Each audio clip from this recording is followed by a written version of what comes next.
જય સ્વામિનારાયણ. આટલો મોટો સમય હોય અને વડતાલ ધામમાં હોઈએ તો જયઘોષ કેવો થાય. બોલો જય સ્વામિનારાયણ. લગભગ મારી જાણકારી મુજબ જેમ 200 વર્ષ શિક્ષાપત્રીને પરિપૂર્ણ થયા હોય ને ઇન્દ્રો તમામ દેવી દેવતાઓ ઉપરથી એમ પુષ્પ વરસાવતા હોય એવું આજે વડતાલમાં સરસ આ કાર્યક્રમ થતો હોય અને કાર્યક્રમમાં ધર્મ ધુરંધર આચાર્ય શ્રી રાકેશ પ્રસાદ મહારાજજીના ચરણોમાં વંદન, વક્તા શ્રી પૂજ્ય નિત્ય સ્વરૂપદાસજી તથા પરમ પૂજ્ય શ્રી જ્ઞાનવત્સલદાસજી સ્વામી, પરમ પૂજ્ય નવતોન સ્વામી તથા આ મહોત્સવના આયોજનના ચેરમેન ડૉક્ટર સત્વત્સલ વલ્લભદાસ સ્વામી તથા કોઠારી દેવપ્રકાશજી તથા ખૂબ મોટી સંખ્યામાં ઉપસ્થિત તમામ સાધુ સંતોના ચરણોમાં નતમસ્તક વંદન કરું છું.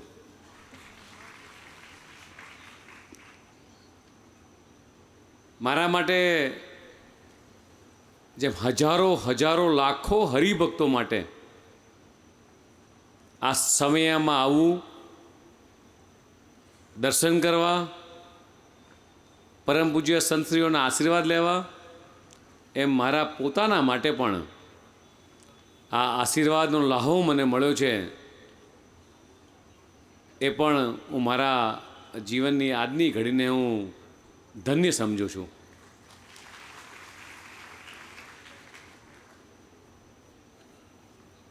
સનાતન ધર્મની અંદર હજારો વર્ષોથી જે લડત ચાલતી આવી છે કે ધર્મને બચાવવો, સમાજ જીવનની અંદર ધર્મનું આચરણ વિચરણ કરવું અને હજારો હરિભક્તો દ્વારા અને સંતો દ્વારા જે જાણે ભગવાન સાક્ષાત ભગવાન બોલતા હોય ને સંતવાણીના માધ્યમથી હજારો લાખો હરિભક્તો પોતાના જીવનની અંદર ધર્મનું આચરણ કરે, વિચરણ કરે અને પોતાના સાંસારિક જીવનની અંદર પણ સારા સંસ્કારનું સિંચન થાય. કદાચ એક પલ માટે પણ આપણે વિચારી લઈએ, એક સેકન્ડ માટે એક આંખ બંધ કરીને વિચારી લઈએ કે જેટલા પણ સંતગણો પોતાનું આખું જિંદગી આજે ભગવા કપડાં પહેરી અને સનાતન ધર્મને જે બચાવવા અને ભેખ પહેર્યો છે કે મારું આવનારું રાષ્ટ્રનું નિર્માણ કેવું હોવું જોઈએ, આવનારું ભાવિ પેઢી કેવી હોવી જોઈએ, સનાતન ધર્મ કેવો હોવો જોઈએ. એક માં જેમ પોતાના બાળકને જન્મ આપે છે, 9 મહિના સુધી પેટમાં એનું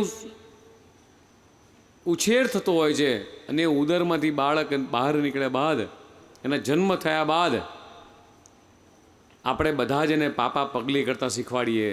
સ્કૂલમાં જાય એટલે શિક્ષક એને કંઈક શીખવાડે, પણ જ્યાં સુધી સાધુ સંતોના આશીર્વાદ, સંતવાણી એના કાન સુધી ના પહોંચે બધું જ નકામું છે.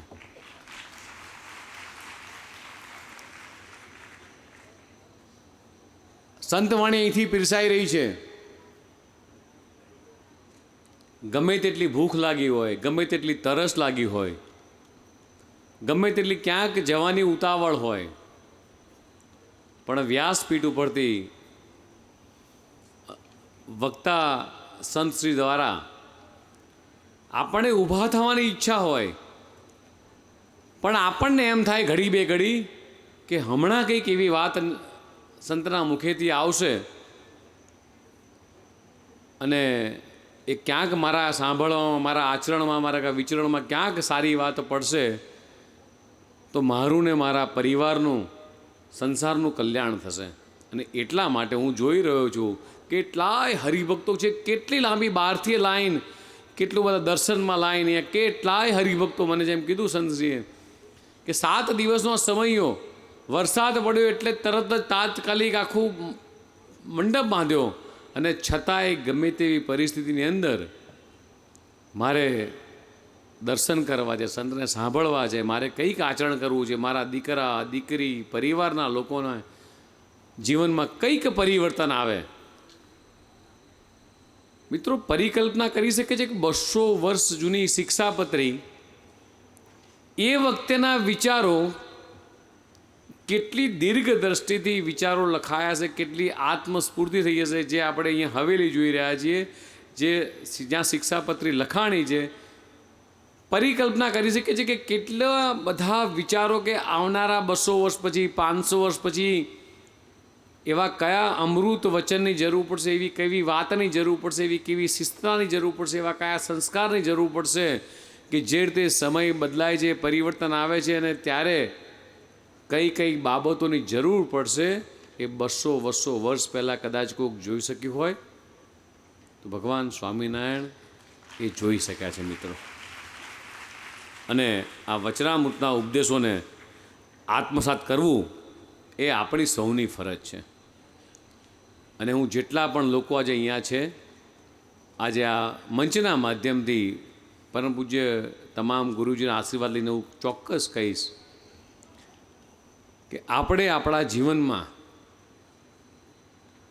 શિક્ષાપત્રીનો એક પાઠ, માત્ર એક પાઠ આપણે જે ઉતારી લઈએ તો એ કેટલાય બધી વાતોનું સમાધાન, કેટલાય બધા પ્રશ્નોનું સમાધાન એ મિત્રો ચોક્કસ આપણે આપણા જીવનમાં લાવી શકીએ એમ છીએ. વધારે સમય ન લેતા હું ચોક્કસ કહીશ, અને પરમ પૂજ્ય વક્તાશ્રી પણ કહીશ કે અહીંયા જેટલા પણ સાધુ સંતો, અહીંયા જેટલા પણ આપણા હરિભક્તો આવે છે, આપણે 11 કરતા આવીશું, કેટલાય ઉપવાસ કરતા આવીશું. હિન્દુ ધર્મના, સનાતન ધર્મના આપણે જે પણ ભગવાનને માનીએ છીએ, સ્વામિનારાયણ ભગવાનના નામે આપણે એક ઉપવાસ કરતા આવીશું. પણ આજના સમયની અંદર એક ખૂબ મહત્ત્વના ઉપવાસની જરૂર છે. એ ઉપવાસની વાત કરું પહેલાં એવું કહીશ કે એક દિવસ દૂધ અને પાણી વચ્ચે સંવાદ ચાલતો હતો. પાણીએ દૂધને કીધું કે મને તું તારામાં ભેળવી દે. જેમ આપણે બધા ભક્તિમય થવાયા છીએ, ભગવાનમાં ભક્તિમય થવાયા છીએ, એવી રીતે પાણીએ દૂધને કીધું તું મને તારામાં ભેળવી દે. એટલે દૂધ કે તેનાથી ફાયદો શું મને? એટલે પાણીએ સરસ જવાબ આપ્યો કે જ્યારે દૂધને મારી માતા અને બહેનો ગરમ કરવા મૂકશે, દૂધ ઉકળશે, ત્યારે હું દૂધને નહીં બળવા દઉં, પણ પહેલાં પાણી બળી જશે અને ઉભરો આવે એટલે સમજવાનું કે પાણી બળી ગયું છે ને દૂધ રહ્યું છે. મારા આજીવન મારો તારી પર ઉપકાર રહેશે જો મને તારામાં ભેળવી દઈશ. એટલે દૂધે પાણીને પૂછ્યું તને ફાયદો શું એમ? એટલે પાણીએ સરસ જવાબ આપ્યો કે અત્યારે મારી કોઈ કિંમત નથી, મને લોકો ગમે તેમ વેડફી નાખે છે, પણ જો દૂધમાં ભળી જવું તો દૂધની અંદર મારી કિંમત જેમ ભગવાનને ચડાવવામાં આવે છે, એક પ્રસાદી રૂપમાં મૂકવામાં આવે છે, એટલે મારી કિંમત પાણીની પણ દૂધની જેવી કિંમત થઈ જાય અને મને પણ ભગવાનના પ્રભુના પ્રસાદમાં ચડતો થઈ જાય. ત્યારે દૂધે સરસ વાત કરી સ્વામીજી. દૂધે એવું કીધું કે હું તને મારામાં ભેળવી તો દઉં, પણ આપણા બેના સંબંધો આજીવન રહેશે.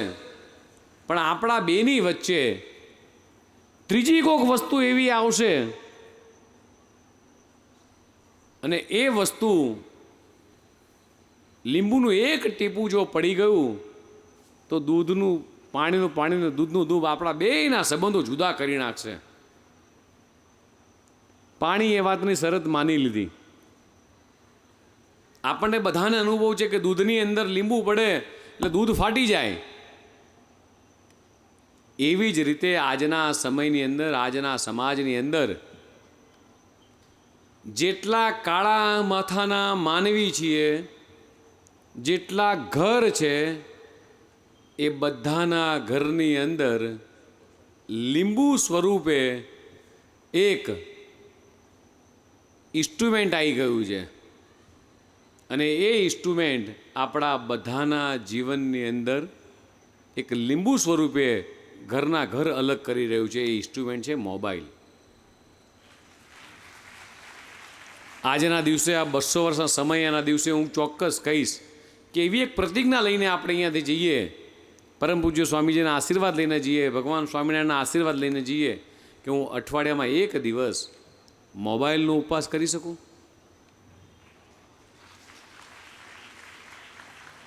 અઠવાડિયામાં એક દિવસ સોશિયલ મીડિયાનો ઉપવાસ કરી શકું.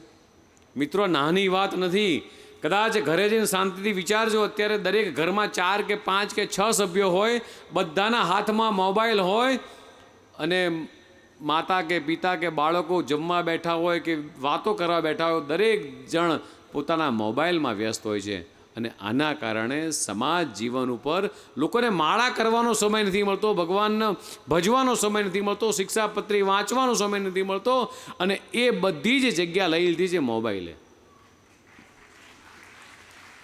એટલે જ્યારે 200 વર્ષનો આપણે ઉત્સવ ઉજવી રહ્યા છીએ ત્યારે આજની આ પેઢીને, તમામ વડીલોને હું ચોક્કસ કહીશ કે આપણે આપણાથી શરૂઆત કરીએ અને આપણા ઘરની અંદર જો રોજ માત્ર એક પાનું એ શિક્ષાપત્રનું વાંચન થાય એવી જો ટેવ બાળકોને પાડીએ તો આવનારી પેઢીને જે જરૂર છે, જે સંતગણ આખા ભારતની અંદર, આખા વિશ્વમાં જે ફરી ફરી અને સંસ્કારનું સિંચન કરી રહ્યા છે, એ સિંચન પણ આપણા બધાના પરિવારમાં રહે, એ જ અભ્યર્થના ફરીથી સૌને જય સ્વામિનારાયણ.